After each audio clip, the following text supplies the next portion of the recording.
Did they rewrite the SNL scripts too? Terrible humans. So, Blake here for company. Blake and Ryan to your slight right. Both of you thank. Ryan Reynolds, how's it going? Great. Why? What have you heard? Blake Lively just broke down on SNL after Ryan Reynolds humiliated himself on live TV in the most spectacular way possible. She had spent months crafting the perfect victim narrative, but thanks to Ryan's self-sabotage, the entire act collapsed. If you missed how it all went wrong, let's start from the beginning.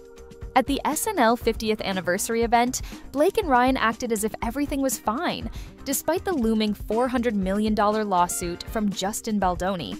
Blake stunned in a silver floral gown, while Ryan played it safe in a black tux. But his body language spoke volumes. Blake, bracing for Ryan's inevitable blunder, watched him like a hawk. How's it going? Great. Why? What have you heard? Now you're poking fun at it. So now it's just a big joke? This whole thing's a joke? This is absolute cringeworthy and they shouldn't be ashamed. Then came the moment. A harmless question from Tina Fey and Amy Poehler. Ryan could have dodged it, played it safe, or just kept his mouth shut. Instead, he chose sarcasm. The room shifted instantly. The audience laughed, not because it was funny, but because it was uncomfortable. Everyone knew about the lawsuit. The only one not laughing? Blake. Her frozen expression said it all. This wasn't new. When the lawsuit first made headlines in December 2004, Ryan didn't handle it with maturity. Instead, he turned Baldoni into a joke in Deadpool, creating a character that mocked him. It was obvious, deliberate, and personal. Baldoni's team caught on immediately. This wasn't satire, it was a calculated smear. Did Ryan Reynolds and Blake Lively make their first public appearance at Saturday Night Live's 50th anniversary? They made a joke about it all. And now, Ryan was doing it again, live on national television, with Blake caught in the middle. Even the SNL hosts hesitated, unsure whether to laugh or move on. Instead of reading the room, Ryan doubled down with a forced Coneheads joke, deflecting from the tension. The audience laughed, but only because they didn't know what else to do. For years, Blake had built her image as Hollywood's sweetheart, polished, untouchable. But one careless sentence on live TV shattered it all. And that wasn't even the worst of it. A New York press junket for It Ends With Us was supposed to be her PR redemption. Instead, it became another disaster. Reynolds, how's it going? Great. Why? What have you heard? I love the acting. She's really, what? Have you heard something? Have you heard something? Even Steven Spielberg's kind of like, okay, what? Now, definitely people laughed at it. It got some laugh. Journalist Kirsty D. Flaherty offered a harmless remark. "Congrats on your little bump." Blake's response? Immediate and brutal. "Congrats on yours." The problem? Kirsty wasn't pregnant. She had spoken openly about infertility. Within minutes, the clip went viral. This wasn't a slip-up. It was plain cruelty. Kirsty released a statement confirming what everyone suspected. Blake's words were humiliating. She made it clear she had no connection to the lawsuit or any Hollywood drama. She was just doing her job, and Blake had gone out of her way to embarrass her. Got some laughs. A little uncomfortable from Anna Taylor, and then Kevin Costner just didn't react at all. The internet turned on Blake. This wasn't about It Ends With Us or Baldoni. It was about who she really was. People who hadn't cared about the lawsuit suddenly had a reason to hate her. The headlines shifted from legal drama to character assassination. Blake was losing the public and losing control. Her PR team fought back, launching a smear campaign against Baldoni. By August 2024, hit pieces painted him as difficult, controlling, even abusive. The New York Times backed Blake, treating her claims as fact. But Baldoni's lawyers fought back, exposing manipulated text messages and PR plans. By September, the campaign collapsed. Hollywood panicked. Former allies went silent. Publications stopped covering the case. Blake wasn't just losing public support, she was losing Hollywood. Ryan used his nice pool character in Deadpool and Wolverine to mock Justin Baldoni. Behind the scenes, more damning stories emerged. Over 50 industry professionals described Blake as cold, ruthless, and impossible to work with. On the It Ends With Us set, crew members were instructed never to speak to her.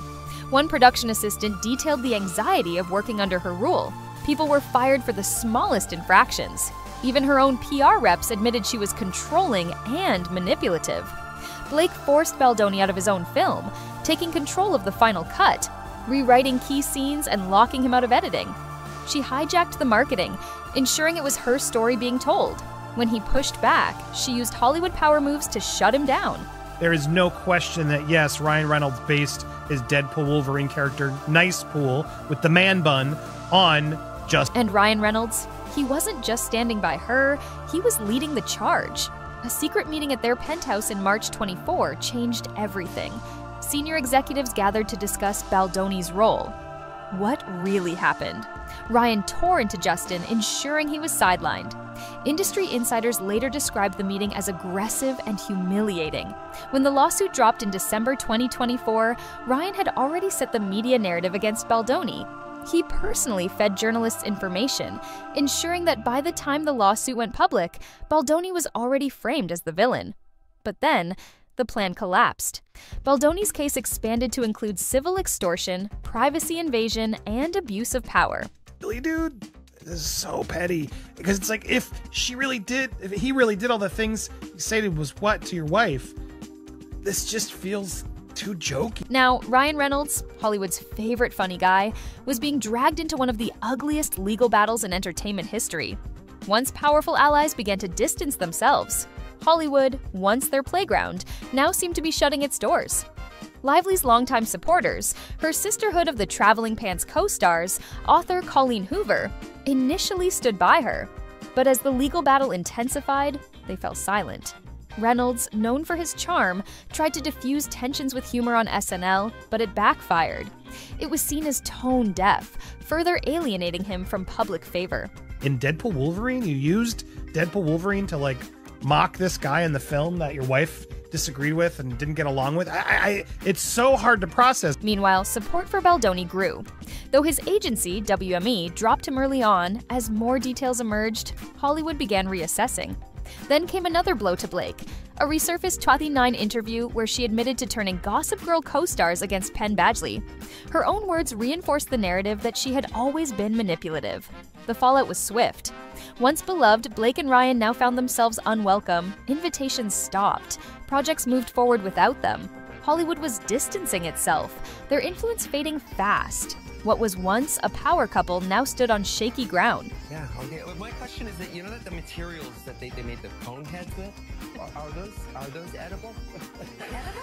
No, and based on them being made in 1975, I'd assume that they're highly toxic. As the legal battle looms, the consequences are severe.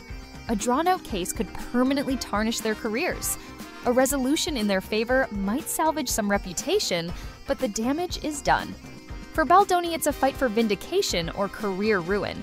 For Blake and Ryan, it's a battle against the tide of public and industry betrayal.